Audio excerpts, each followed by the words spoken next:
प्रिय भक्तों, राधे राधे। आज हम आपको सुनाने जा रहे हैं एक कहानी, नागिन का बदला। एक किसान और सांप दोनों की कहानी है। यह कहानी बड़ी ज्ञानवर्धक है। कहा जाता है जो मनुष्य कहानी को पूरी लगन और पूरे ध्यान से सुनता है, उसके जीवन में समस्त प्रकार के विकार दूर हो जाते हैं।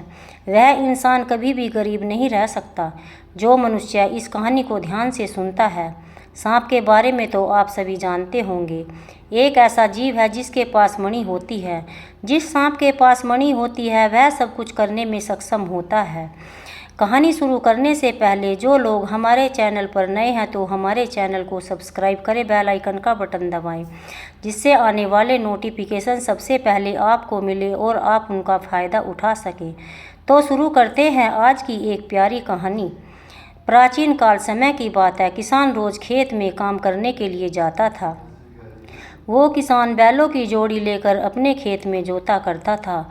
उस किसान ने तकरीबन अपने पूरे खेत के अंदर बालू की सहायता से जोत निकाल दी थी। किसान के खेत में कोने बचे हुए नहीं पहुंचाया तो किसान जो खेत को कोने बचे हुए खेत के कोनों को कुल्हाड़ी लेकर और वहां की ज़मीन को खोदने लग जाता था। किसान खेत में 3 कोने देता और जब चौथे कोने में किसान पहुंचता फिर उधर वहां एक दिम्मक जो बम जैसी बनी होती है, एक छोटी सी बमी सी होती है। जो किसान उसे बमी को खोदने लग जाता है से कट जाता है और उसे सांप के 2 टुकड़ों को देखकर किसान बड़ा दुखी हो जाता है। सोचने लगता है कि आज में बहुत बड़ा जघन के अपराध हुआ है। किसान अपनी मनी बहुत पश्चाताप करता है। जब किसान उन दोनों सांप के टुकड़ों को दूर हटता है तो गौर से देखता है कि वह खुद ही उसके अंदर एक छोटे से सांप का बच्चा होता है। वह देखकर ज़्यादा दुखी हो जाता है। सोचने लगता है कि सांप का जो बच्चा है, लेकिन यह सांप तो मर चुका है, वह कट गया है, 2 भागों में बट गया है। अब इस सांप के बच्चे का पालन पोषण कौन करेगा? इस सांप के बच्चे को अपने पुत्र की भांति रखूंगा। यही सोचकर किसान उसे सांप के बच्चे को अपने घर ले आता है। घर लाकर अपनी पत्नी से कहता है, प्रिय, यह सांप का बच्चा है। इसका पिता मेरे हाथों से मारा गया, इसलिए अपनी गलती का पश्चाताप करने के लिए सांप के बच्चे को मैं घर लाया हूँ। इसका लालन पालन हम अपने पुत्र की भांति करेंगे। प्रयास करते रहे। किसान ने के एक छोटा बच्चा था। उसका भी एक छोटा पुत्र था जो बहुत ही छोटा था। अब किसान की पत्नी किसान की बात को मान लेती तो वह बहुत भोलेपन की थी, बहुत सीधी थी। और किसान किसान की पत्नी मान लेती तो उसके पति से कहने लगती, ठीक है, एक तो हमारा स्वयं एक पुत्र है, दूसरा सांप का पुत्र है। इस सांप के पुत्र को भी हम अपने पुत्र की भांति प्रेम करेंगे, हमारे पुत्र की भांति इसको रखेंगे। और उस वक्त किसान के हाथों सांप मारा गया। यह देखकर नागिन बड़ी दुखी होती है, विलाप करती है, चिल्लाती है प्रयास को, लेकिन कुछ नहीं होने वाला होता है। अब नागिन उसे बोम्बी के अंदर घुसती है और बच्चे की तलाश करती है, तो उसे नागिन को उसका बच्चा नहीं मिलता। अब वो नागिन और ज़्यादा दुखी हो जाती है, रोती है, चिल्लाती है, विलाप करती है, क्योंकि उसे नागिन का पूरा परिवार उजड़ गया है। एक तो उसका पति मारा गया, दूसरा पुत्र भी नहीं मिल रहा था। अब नागिन सोचने लगती है कि जिसने भी मेरे पति को मारा है उसी ने शहर में मेरे पुत्र को ले लिया होगा। यही सोचा करती थी। खूब ज़ोर ज़ोर से रोती, खूब चिल्लाती, लेकिन नहीं तो उसका पति जीवित होता और न ही उसका पुत्र मिल पाता। अपने पति की मारी हुई लाश के समक्ष जाकर प्रतिज्ञा लेती है और नागिन प्रतिज्ञा इस तरह की करती है, जिसने भी मेरे पति को मारा है, मेरे पुत्र को मारा है, उसका भी वे वंश खत्म कर दूंगी, उसके परिवार में एक भी जिंदा नहीं छोड़ूंगी। इस तरह प्रक्रिया नागिन ले लेती है और इधर वो नागिन इस तलाश में लग जाती है, मेरे पति और पुत्र का हत्यारा कौन है, उसका कातिल कौन है। इस तलाश में नागिन लग जाती है। अब दूसरे दिन फिर किसान खेत में जाता है और बची हुई जमीन को कुदाल से खोदने लग जाता है। जैसे ही किसान खेत में पहुंचता है, जमीन में कुदाल लगाने जाता है तो उसे उछल से सांप की मृत्यु हो गई थी। वह दृष्टिकोण कुदाल को उसे कुदाल पर सांप का खून लगा हुआ होता है। अब नागिन भी उसी दिन उसे बम्बी में बैठी हुई थी और पति की लाश के आसपास मंडरा रही थी। अब जैसे किसान कुदाल को लेकर के और ज़मीन खोदने लगता है तो ज़मीन के नज़र उसे कुदाल पर चली जाती है। कुदाल को देखते उसे खून लगा होता है। कुदाल पर लगे खून को देखकर नागिन सोचने लगती है कि यही वह किसान है जिसने मेरे पति, मेरे बेटे को मारा है, मेरे पुत्र को मारा है। अब नागिन को तो पता चल जाता है उसका पुत्र उसके पति का कातिल कौन है। अब नागिन प्रतिज्ञा पूरी करने लग जाती है और सोचने लगती है कि सबसे पहले इस किसान के घर का पता लगाऊंगी, इसके बाद ये पता लगाऊंगी कि इसके परिवार में कितने सदस्य हैं। उसके बाद एक एक को डसना शुरू करूंगी, एक एक के जिन जिन की मृत्यु को घाट उतार दूंगी। इस तरह की रणनीति नागिन बना लेती है। तो अब जैसे ही किसान शाम के वक्त खेतों से काम बंद करके अपने घर की तरफ लौटता है तो घर को जाता है तो उसे किसान के पीछे पीछे नागिन भी किसान के घर की तरफ रवाना हो जाती है। अब जैसे किसान घर के अंदर जाता है फिर वह नागिन भी किसान के पीछे पीछे उनके घर तक पहुंच जाती है। अब किसान घर के अंदर घुस जाता है। नागिन की पत्नी दरवाज़ा बंद कर देती है। नागिन बाहर रह जाती है। अब नागिन किसान के घर अंदर प्रवेश करने के लिए जगह ढूंढती है लेकिन उसको कहीं पे नज़र नहीं आता। अब नागिन पास में पड़े एक कूड़े कचरे में घुस के बैठ जाती है और इंतज़ार करती है किसान कब घर के दरवाजे खोलेगा, कब मैं इसके अंदर प्रवेश करूंगी। इसको कुछ ही देर बाद फिर से किसान की पत्नी घर के दरवाजे को खोलती है और कुछ काम के लिए घर के बाहर चली जाती है। इसी मौके का फ़ायदा उठाकर नागिन किसान के घर के अंदर जाती है और जैसे ही नागिन किसान के घर के अंदर प्रवेश करती है सबसे पहले किसान का बेटा पुत्र नागिन को नजर आता है जो कि पालने में झूम रहा था। अब नागिन सोचने लगती है क्यों नहीं इस किसान के पुत्र को सबसे पहले ख़त्म करूं ताकि इसको पता चले कि पुत्र का वियोग क्या होता है। यह सोचकर किसान के पुत्र के पालने की तरफ जाती है। पालने पर चढ़कर किसान के पुत्र को डसने जाती है और किसान के पुत्र को डसने के बाद किसान के घर के बाहर निकल जाती है। अब जब नागिन किसान के घर के बाहर निकलती है तो किसान की नज़र नागिन पर पड़ जाती है। किसान देखता है कोई सांप मेरे घर से निकल रहा है। यह देखकर किसान अपनी आप में सोचने लगता है कि मेरे हाथों जिस सांप की मृत्यु हुई थी उसी की नागिन है। यह मेरे घर तक आ गई है, इसका मतलब यह है कि मेरे पुत्र को ज़रूर कोई नुकसान पहुंचा है। वह सोचकर अपने पुत्र के पालने की तरफ भागता है। तभी किसान की पत्नी भी आ जाती है। वो भी उसे नागिन को अपने घर के बाहर निकलते हुए देख लेती है। किसान की पत्नी भी सोचने लग जाती है इस नागिन ने ज़रूर मेरे पुत्र को कोई नुकसान पहुंचा दिया है।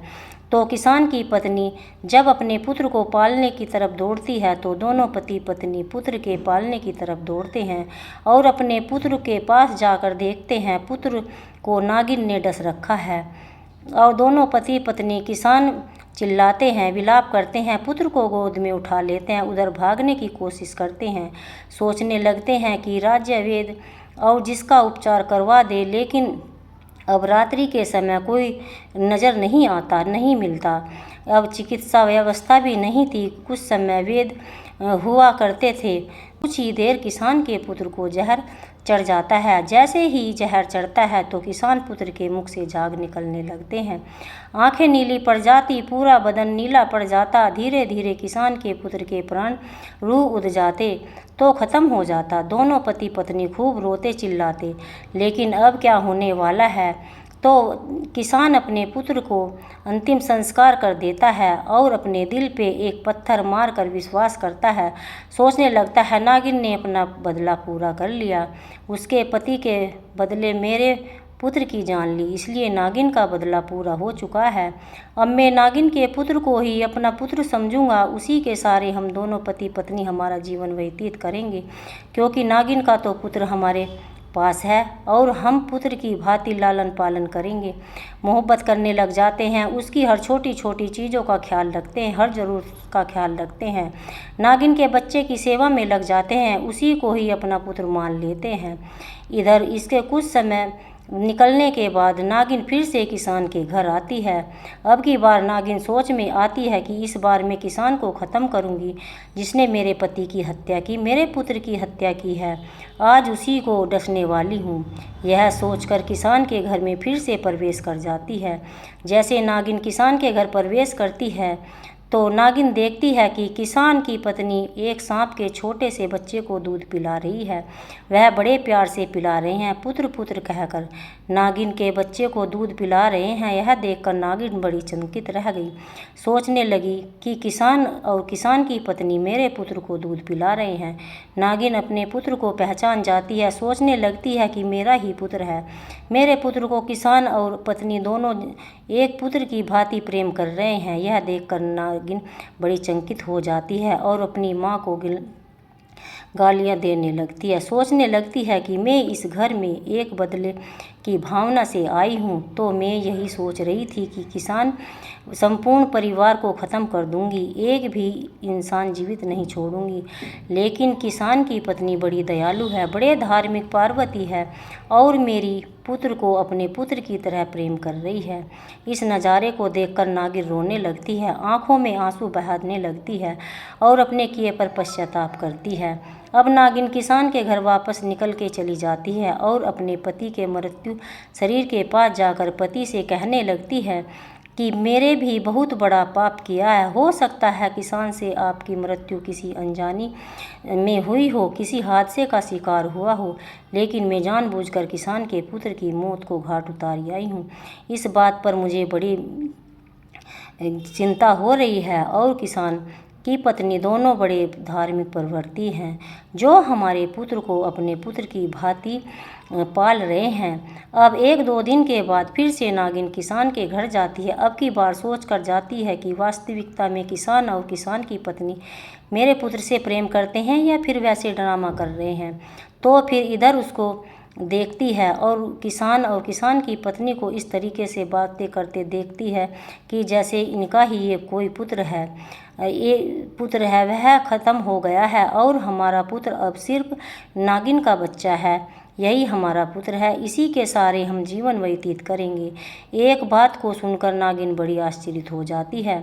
नागिन को संपूर्ण विश्वास हो जाता है कि किसान मेरे पुत्र को बेइंतहा मोहब्बत करते हैं, अपने पुत्र की भांति प्रेम करते हैं। अब नागिन अपनी गलती का पश्चाताप करने के लिए सोचने लगती है। मैं इनके पुत्र को ख़त्म किया, इसका पश्चाताप करने के लिए नागिन थोड़ी दूर मंदिर के पास जाती है, शिव भोलेनाथ की परिक्रमा करती है और ऐसा कहा जाता है कि नाग और नागिन भोलेनाथ की परम भक्त होते हैं और जब नाग नागिन दिल से भोलेनाथ से कुछ भी चीज़ मांगते हैं तो वे महादेव नाग नागिन की इच्छा पूरी करते हैं। अब वह नागिन भोलेनाथ की पूजा शुरू कर देती है। भोलेनाथ की सेवा शुरू करते करते नागिन भोलेनाथ से सिर्फ एक चीज़ मांगती है, प्रभु मैंने जाने अनजाने में किसान के पुत्र को ख़त्म कर दिया, अब मैं यह चाहती हूँ कि वह किसी भी तरीके से एक पुत्र प्राप्ति हो। उस नागिन की पुकार पर भोलेनाथ सुन लेते हैं। कुछ दिनों बाद पंडित और पंडितानी एक छोटे से नवजात बालक को जन्म देते हैं और दौड़ते हुए किसान के घर पर आते हैं। किसान से आकर वे कहते हैं कि भैया हमारे पीछे गुंडे पड़े हैं, वह लोग हमारे पुत्र को मार देंगे, इसलिए हम चाहते हैं कि हमारे पुत्र का किसी भी तरीके से प्राण न जाए, इसलिए कुछ देर के लिए आप हमारे पुत्र को संभाल लीजिए। और वे वहाँ से भाग जाते हैं। वह मकान के अंदर चले जाते हैं। अब दूसरे दिन किसान खेतों में काम करने के लिए जाता है तो वहाँ देखता है खेतों में पंडित और पंडितानी दोनों मरे पड़े हैं। यह देखकर किसान बड़ा दुखी हो जाता है, सोचने लग जाता है जिस पंडित पंडितानी ने हमें पुत्र दिया, लोग वहाँ मरे पड़े हैं। अब किसान पंडित को पंडितानी का दाह संस्कार करने लग जाते हैं और उनका अंतिम संस्कार कर देते हैं। उसके बाद किसान और किसान की घरवाली पंडित के पुत्र का लालन पोषण करते हैं, उसको अपना पुत्र मानते हैं। अब एक दिन नागिन किसान के घर आती है और किसान दोनों पुत्रों को खिला रहा था तो तब पुत्र को भी खिला रहा था। तो पंडित के पुत्र को भी खिला रहा था। तभी नागिन किसान के घर पहुंच जाती है और एक नज़र देखकर बहुत खुश होती है। नागिन सोचने लगती है कि किसान वास्तविकता में धर्मात्मा आदमी है, पुण्य आत्मा है। यह सोचकर नागिन वापस लौटने लगती है, लेकिन फिर भी नागिन के दिमाग में ख्याल आता है कि मेरे जाने की कोई इच्छा नहीं। उसी नागिन के पास ही नागमणि थी। वह नागिन धीरे धीरे किसान के पास जाती है और पास जाकर एक औरत का रूप धारण करती है। औरत का रूप धारण करके उसे किसान से कहती है कि मैं तुम्हें एक चीज़ देने आई हूँ, इस चीज़ को तुम संभाल कर रखना, तुम्हारे घर में हमेशा रहनी चाहिए, कभी भी किसी को मत देना, भूल कर भी इस व्यक्ति को मत दे देना। नागिन किसान को अपनी नागमणि देती है। नागमणि देने के बाद औरत के रूप में फिर से नागिन बन जाती है। किसान समझ जाता कि वह नागिन है और पुत्र को सहलाती है और पुत्र को सहला कर किसान से कहती है कि किसान मेरे पुत्र का हमेशा ख्याल रखना, लेकिन इतना ज़्यादा विश्वास भी मत करना, हमारी प्रजाति है दुष्ट प्रजाति और इसलिए मेरे पुत्र पर इतना ज़्यादा विश्वास मत करना। वह मेरा पुत्र स्वयं अपनी रक्षा करने में सक्षम है। यह बड़ा हो चुका है। मेरा पुत्र कभी भी भविष्य में तुम्हारे साथ कुछ गलत कर सकता है। तुम्हारे पास मेरी नागमणि है। जब भी मेरा पुत्र किसी को यदि कोई गलती से दंत लग जाए या नागमणि को उसी स्थान पर रख देना, तुरंत उसका जहर खत्म हो जाएगा, वह व्यक्ति स्वस्थ हो जाएगा। प्रिय भक्तों, यह कहकर नागिन वापस किसान के घर निकल जाती है और अपने पति के पास जाकर अपने प्राण त्याग देती है। उसके बाद किसान नागिन दोनों का दाह संस्कार कर देता है। इस प्रयास में इस तरीके से किसान का परिवार पूरा संपूर्ण हो जाता है। उसके बाद किसान पंडित के पुत्र और नागिन के पुत्र को दोनों को अपना पुत्र की भांति प्रेम करते हैं, भगवान की भक्ति करने लग जाते हैं, भोलेनाथ की भक्ति करने लग जाते हैं। उसी में एक नागमणि प्राप्त हो जाती है। कभी मनुष्य के रूप में अपने माता पिता के पास या किसान के घर आता, इस तरीके से जीवन व्यतीत होने लगा और समाप्त हो जाता है। हम उम्मीद है कि आज एक छोटी सी कहानी आप लोगों को बहुत पसंद आई होगी। इस कहानी से आपको ढेर सारी प्रेरणाएं मिली होंगी। अब सभी को राधे राधे, जय श्री कृष्णा।